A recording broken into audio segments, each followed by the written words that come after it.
Hello, I'm Jeff Paur, senior writer with RealTime Fantasy Sports, and welcome to the RealTime Fantasy Sports Show. On today's show, I'm going to give you 5 of my fantasy takeaways from week 14 of the fantasy football season. It was a crucial week of games for a lot of you. It was either the last week of the season or the second last week of the season, depending on how your playoffs are set up. Either way, it was a big week of games. We definitely had some big fantasy performances along the way, but we also had a few duds from some key players, and several teams kind of struggled offensively in general, which led to some down fantasy numbers as well. So hopefully you are on the right side of things in week 14. You came out on top, won all your games. I'm going to give you 5 of my fantasy takeaways from this week. And my first one is kind of a broad one, and it's snow doesn't mean you bench your players. I think we saw that in the Bills game. A lot of people get scared. It's going to snow. I can't play any of my players. They're not going to produce. Guess what? That's not always the case. The Bills won this game over the Bengals 39-34. So a ton of points in this game. The entire game had 754 total yards of offense in the game. I think running games tend to do well in these conditions, but also the passing games, because it's hard for some of these cornerbacks to keep up with the receivers as they get out of their cuts, they slip. So it's tough for them to keep up with them. If the receivers can get open and actually catch the ball, they can do some damage. And we saw that in this game.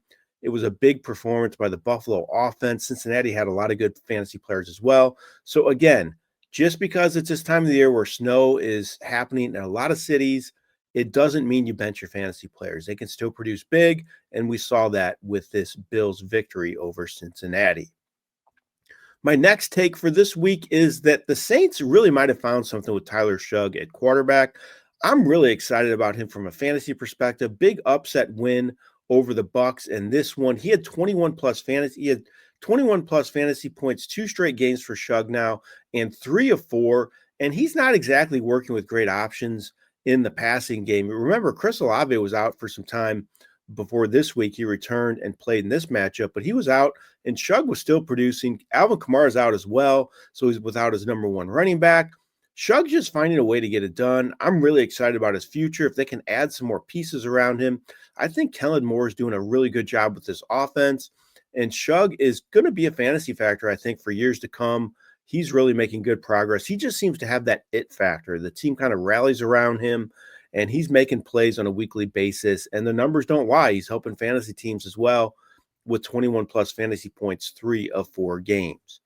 My next takeaway is if I have any Colts offensive players on my fantasy team, I would be a little worried at this point. Daniel Jones went down with the unfortunate Achilles tear. He's out for the rest of the year. That leaves Riley Leonard as the starter for Indianapolis going forward.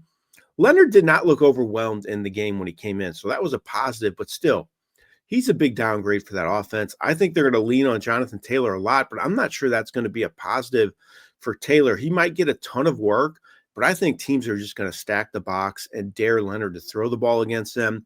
So Taylor could have some tough sledding the rest of the way. Plus, Taylor has actually been kind of trending the wrong way in recent weeks. He's been pretty mediocre for his standards 3 straight games and 4 of his last 5 games. His numbers have not been great from a fantasy perspective. I think Taylor could have some issues the rest of the way. And then you have to worry about Michael Pittman, Alec Pierce. Both those guys have actually been playing better for fantasy teams this year, but I'm not sure their production is going to be great with Leonard at the helm.